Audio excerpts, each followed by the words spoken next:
Christmas after divorce is stressful. Holidays are stressful. There's so many triggers, so many reminders of what you don't have anymore, and it can be really, really hard to appreciate the things that you do. So in this video, I'm going to give you 5 simple, straightforward, easy to apply tips that you can do to help you get through this holiday season and actually make it a part of your journey towards healing and moving forward instead of something that sets you back and keeps you in the hole you may have fallen into after your divorce. Before we jump into those 5 tips, you guys, as always, if you're enjoying the content on this channel, please subscribe, please turn on notifications, like this video. All of that helps me to reach more people who need this information. And if you are interested in learning more about coaching with me to get to the root of what's holding you back, what's stopping you from really letting go and moving on from your divorce, please go ahead and book a free consultation call with me. I would love to talk and see if I am the right fit to help you move forward. All right, so the first tip for making Christmas and the holidays a little bit more manageable after your divorce is to make some time for your emotions, but not too much time. So you can't just stifle, ignore, numb out, and distract from your emotions all the time because it doesn't help. It doesn't make them go away. They just simmer under the surface, like waiting to spring, waiting to jump out of you at the worst possible moment. So you have to deal with your emotions, but you don't want to spend too much time hanging out there. Emotions in general only last for about 90 seconds. Yeah, only 90 seconds. When they come up in you, that anger, that sadness, that jealousy, that fear, it has a lifespan of about 90 seconds.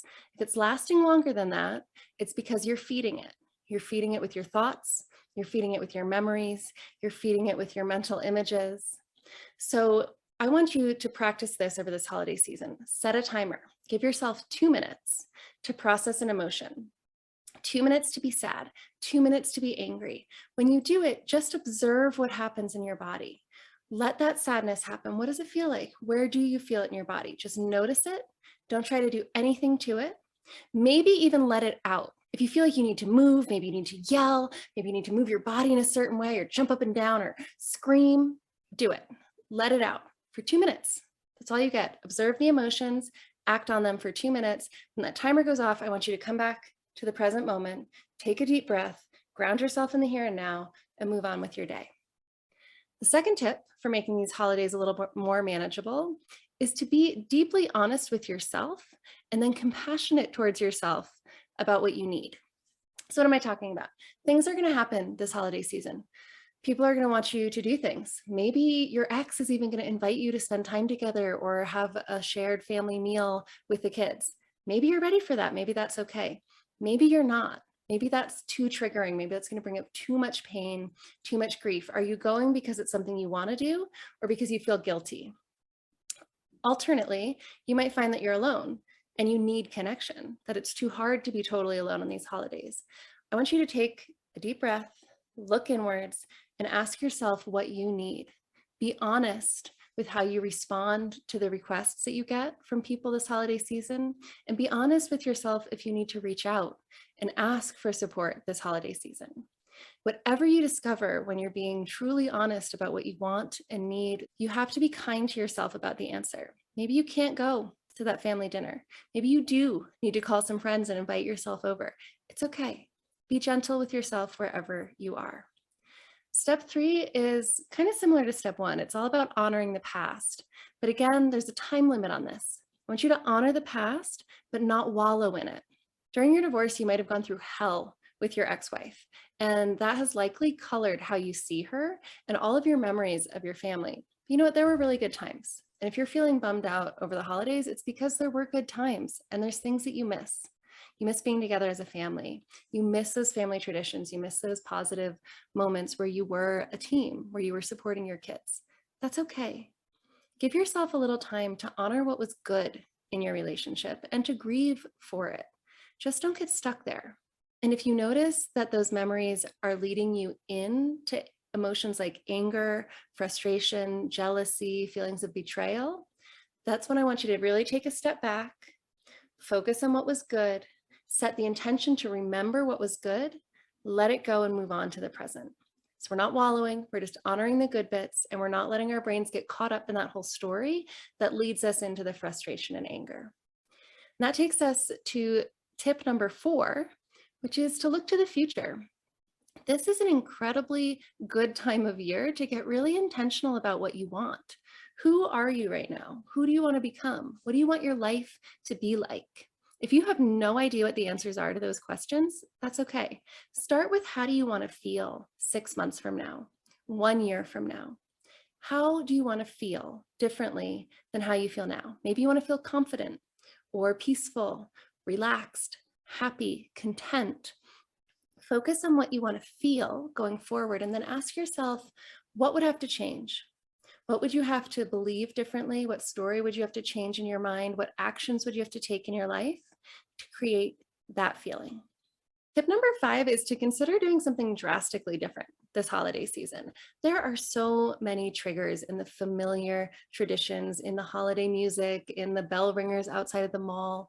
All of that holiday stuff can really bring up a lot of memories and a lot of pain. And I know I said in the beginning you have to deal with your emotions, and you do, but a little distraction's okay too.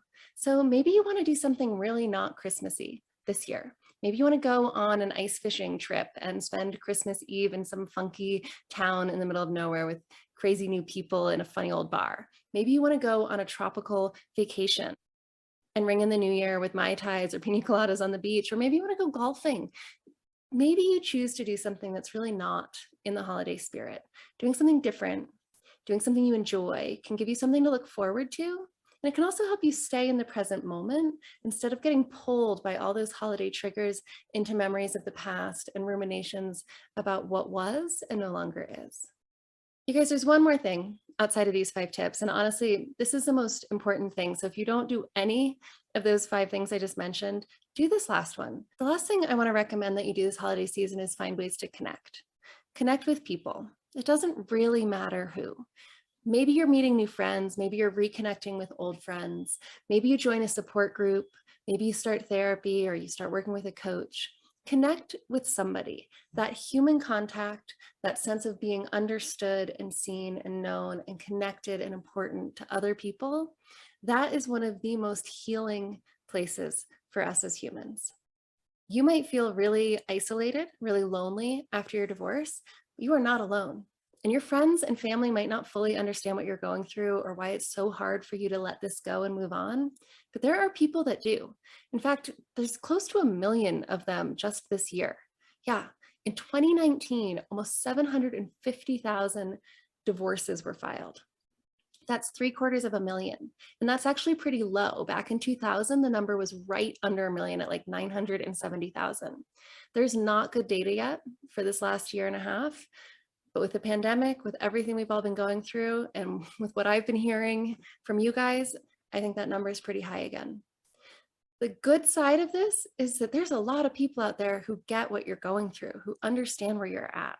And if you don't know how to find those other people, reach out to me. I'm launching a brand new coaching program. It's called Better Beyond Divorce, and it's a group program. And I'm really, really excited about it because I'm pulling everything I do with my private clients, everything I do with my one-on-one coaching, but we're doing it in a group, and we're adding that sense of community because that is what is missing in my private coaching. We can do the work. I can teach you the tools. We can move through the pain. We can find forgiveness and look to the future and rebuild your confidence.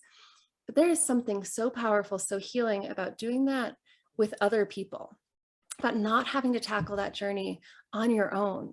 The effect that a group of people who get it can have on you is so powerful. It can be so healing. So if you're looking for a way to connect to people who actually understand, who actually get it, and to do this work of getting healthy, getting happy, letting go of the past, of the parts that aren't serving you, and moving forward into your life after your divorce, reach out, book that consultation call with me, and let's talk about it. Maybe this group program is the perfect place for you to get the support and the guidance and the community that you need to get through this, move forward, and make this holiday season one of healing, not one of pain.